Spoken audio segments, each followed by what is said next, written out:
My name's John Goodman from Wicklow Town. I'm a local historian with a keen interest in Irish military history and anything particularly pertaining to Wicklow. So the emergency is what the Second World War was commonly known as in Ireland. The name came about from the acts that were passed prior to the outbreak of the war when it looked like it was going to happen, the Emergency Powers Act, so it became known as the emergency.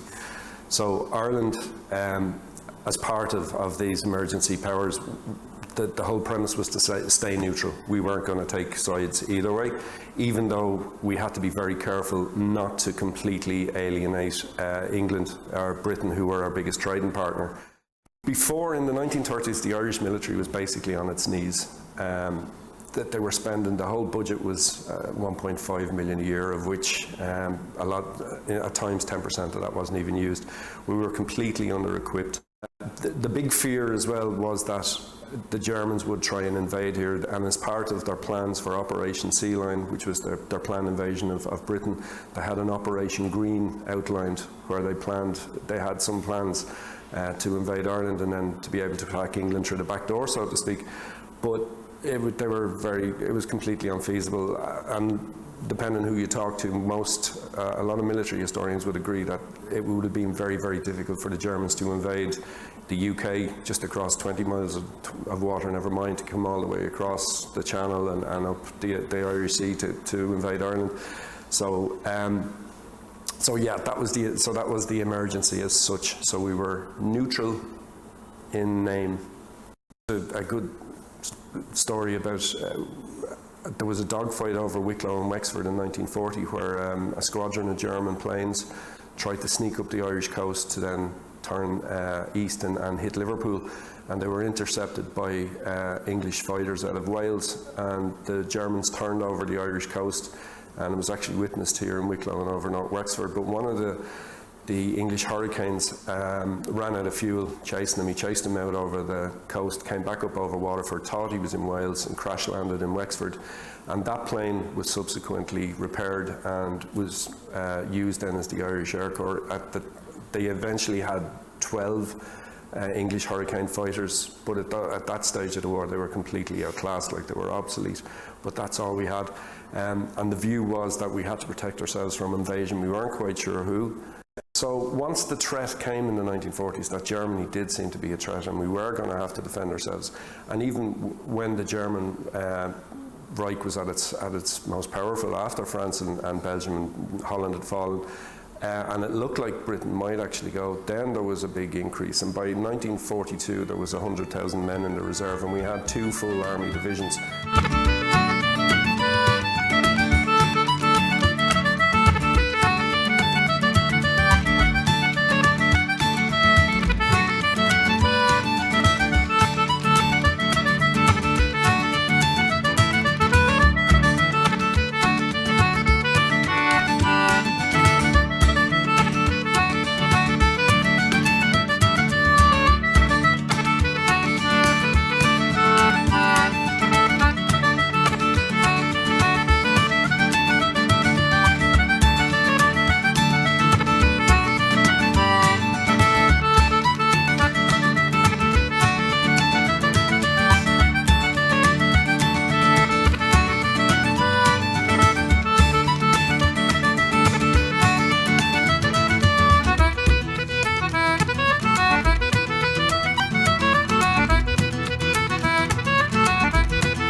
you know, we can say, you can kind of look at it both ways. There was good and bad came out of both sides of the De Valera's policy on the emergency to keep us neutral. But you know, if you could grade it, it's hard to say. There was pluses and minuses, so it's still open to debate as to whether it was the right thing or the wrong thing to do. The ideal Ireland that we would have, the Ireland that we dreamed of, would be the home of a people who valued material wealth only as a basis for right living, of a people who, satisfied with frugal comfort, devoted their leisure to the things of the spirit, a land whose countryside would be bright with cozy homesteads, whose fields and villages would be joyous with the sounds of industry, with the romping of sturdy children, the contests of athletic youth, and the laughter of happy maidens.